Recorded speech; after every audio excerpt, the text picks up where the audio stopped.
Good morning from Jerusalem. I'm Yalda Hakim, and we've woken up in the early hours of this morning to learn that Israel has launched an attack on Iran. Now, we are being told that this attack is limited. There is still very little information coming out, but we have learned from various sources that this strike was limited. But the fact remains that Israel has attacked Iran almost a week after Iran attacked Israel. So the situation here is escalating, and it is a very tense time. Let me bring in our Middle East correspondent, Alistair Bunkle, who's here with me in Jerusalem. And Alistair, all week we heard that there might be a potential strike back from Israel, and in the early hours of this morning, that's exactly what's happened.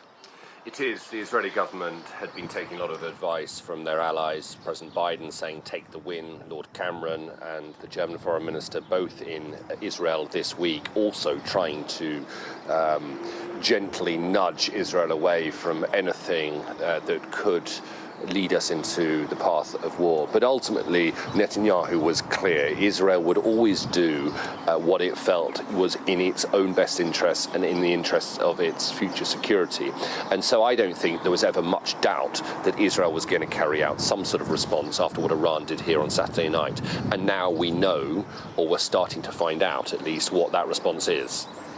Indeed. And this is, as you say, a tense moment. And now, I mean, the ball is very much in Iran's court. Yeah, I think so. So, again, you know, it is the early hours, so we must caveat all of this in that the news is unfolding and we are learning more about what has happened. But it looks as though there has been a strike on an airbase in the Iranian city of Isfahan. Now, I think that is significant for two reasons.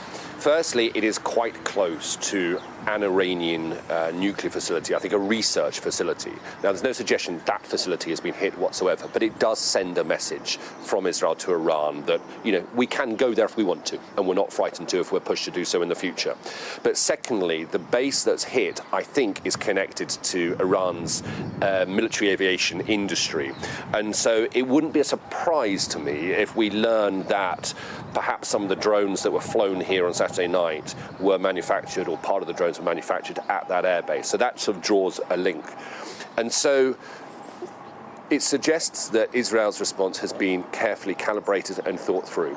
Netanyahu would have had a menu of options on the table provided to him by the Israeli Defense Forces.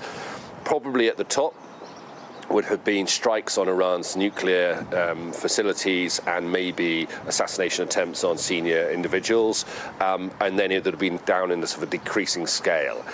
I would put this lower down the scale. If this is it, and we don't know, but if this is it, I would put it lower down the scale. So the question is, what happens next? And that is down to Iran.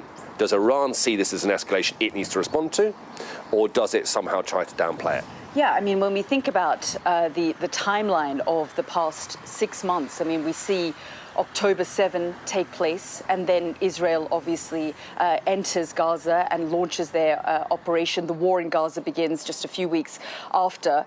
And then significant things happen, like April the 1st, where we saw that Iranian diplomatic compound being struck in Damascus, in Syria, where a senior Revolutionary Guard commander is killed. And then the attack of last weekend. And now, as part of that timeline, what we're seeing today. I mean, we are seeing these tensions between these two states really ratcheting up. And in the last few days, the war of words really ratcheted up as well. Yeah. I would always be careful to separate the war of words from actual action. Particularly the Iranians will often speak with a lot of emotion, but actually what they do in terms of their actions can be far more careful and far more considered. The Israelis will deny until they're blue in the face that what they hit in Damascus was in any way part of the Iranian diplomatic compound. I've got to be honest, I think even amongst their allies, they don't really have much support in that argument. I think most people saw that as quite a moment. And they took out this senior general, Iranian general who's connected to Hezbollah, and 6 other Iranian officers. So, you know, we can argue, and people will argue whether that was the start of it or not, but it was really the start of this current sort of round of crisis between Israel and Iran. Iran then takes its time to respond, and we saw that what it did on Saturday night. Now, I think a lot of people say what Iran did was an escalation. 300 plus drones, missiles, and ballistic missiles fired at Israel. And it was the ballistic missiles that for Israel were the red line. Now, 4 or 5 days later, we have Israel's response to that. And I would read this actually as lesser. I don't see them actually doing more and escalating, but slightly less. And diplomats I've been speaking to this week, what they want to see is that this crisis would gradually, like a falling leaf, start to sort of drift and fizzle out with increasingly lesser events going on. This could be that. It could be that, depending on what the Iranians decide to do. Indeed. Thanks so much, Ali, for all of that. And of course, we will be going back to Ali in a moment for all of his assessment. But let's go live now to Alex Rossi, who joins us from northern Israel. And Alex, we woke up in the early hours of this morning and saw that strike, which the Americans are describing as limited. But what we did see was Israel has responded to Iran's attack last week. Yeah, that's right. I mean, certainly the indications from the Israelis were that they would hit back. It would be a military response. Bearing in mind it needs to be a military response to what happened on Saturday, there would have to be some kind of symmetry to it. Remember that what they are doing, it's not the blind use of force. It sends signals, it's messaging, it's strategic and it's tactical in nature. So it would make sense that they hit a base in Iran where some of those drones were manufactured. That would have a logic to it. But the fact that it is most likely limited in nature also suggests that perhaps it's de-escalatory. There is a chance here for the Iranians to deny it happened or deny that there was significant damage, and they can now move past this incident. I think the other thing to bear in mind is whether or not this is the end of it. Remember, we'll wind back to April the 1st. That was a covert strike attributed to the Israelis and denied by the Israelis, part of what is known here as the shadow war that's been fought by Iran and Israel for many years. Iran uses what's known as its axis of resistance, its proxies in the region to attack the Israelis. Now, the message that the Iranians sent was actually you can't carry on in the shadows anymore. You can't attack our nuclear scientists. You can't attack our Iranian generals without there being some kind of response. So do we see this overt attack, which sends the signal to the Iranians that they can't launch missiles? We aren't fearful, Israel says, and we will strike back, and we will strike deep in Iranian territory. We will strike a city where drones were perhaps manufactured, where your nuclear program is. But also, we are going to carry on with the shadow war, and we haven't seen that yet. Does Israel carry on? Will we see an attack which is denied by Israel but actually causes some serious destruction to the Iranian regime? So we watch that. I think underlying all of this, of course, is that this remains an extraordinarily dangerous moment. Israel is facing crises on multiple fronts. The war against Hamas is far from finished. On the northern border here in Israel, there are daily exchanges. There's a low-level war going on, Yalda, between Hezbollah and the Israeli military.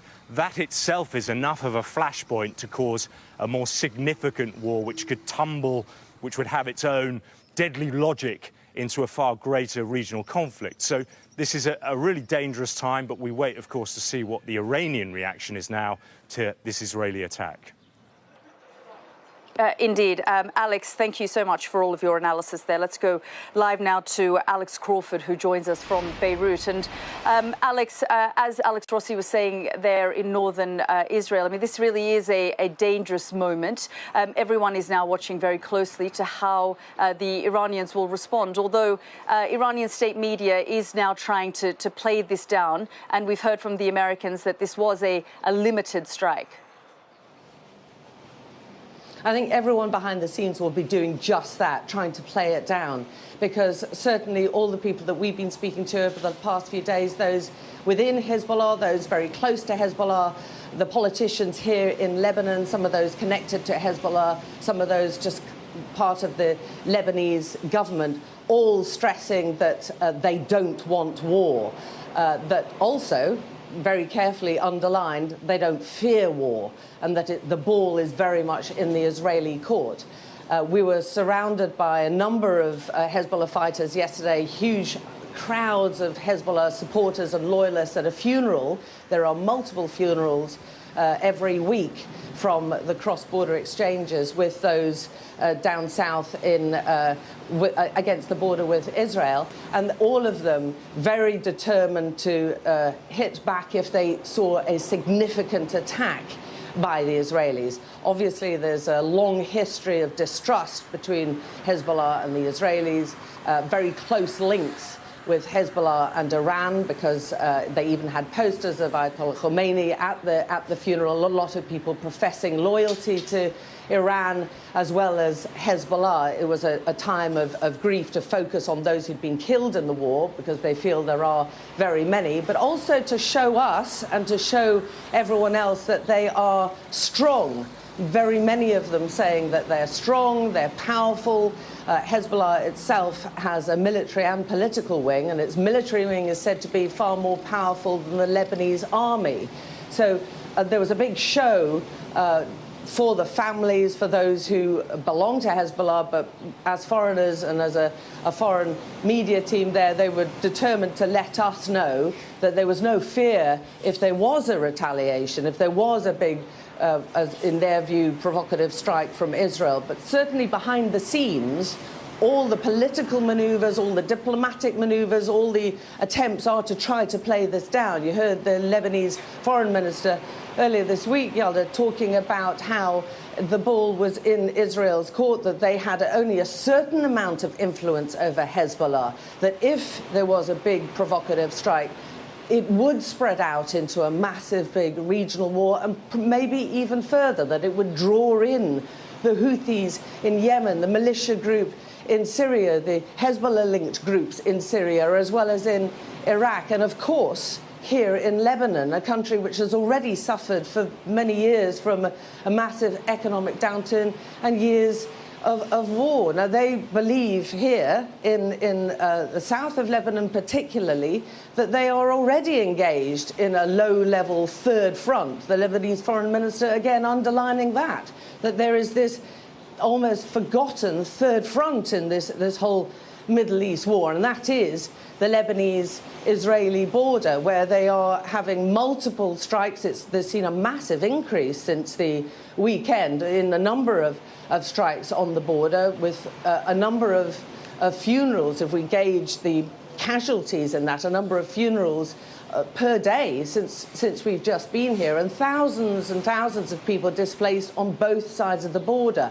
Nearly 80 villages and towns on this side of the border in Lebanon, in the south of Lebanon, which have had to be emptied, which are now ghost towns because of the regular firing between the two sides, between Israel and Hezbollah. But again, Hezbollah telling us, at least over and over again, that of course Hezbollah is not the same as Hamas. They felt they were a target of the Israelis since October the 7th, because they are seen to be so close to Iran, because they've had these very fundamental links with Iran, but they very much do not see themselves in quite the same vulnerable position as Hamas. They are a big, strong army that once defeated and pushed out Israeli troops back in 2006. They feel now that they have grown, developed, become much more powerful, built up their arsenal, built up their fighting force. They're not the same as they were back in those days in 2006. They believe they're much stronger. So the whole time that we've been here, since the Iranian drone and missile attack over the weekend, there have been constant telling us, constant attempts to tell us about, warnings almost through us to the rest of the world. Do not try and attack, make a wide-scale, large-scale attack on Iran. And by all accounts, this could be seen to be very low-scale. So I'm sure everyone will be working massively behind the scenes to try and persuade the Iranians and also Hezbollah that it is just that. It is too low scale. In fact, the first indication from the Hezbollah leadership is that that is how they're viewing it, that they don't see, in their words, that the Israelis don't seem to have a plan, that it's clear they don't have the wherewithal to make a big-scale attack. So they are the first statements from Hezbollah is that they also are trying to pass it off as nothing.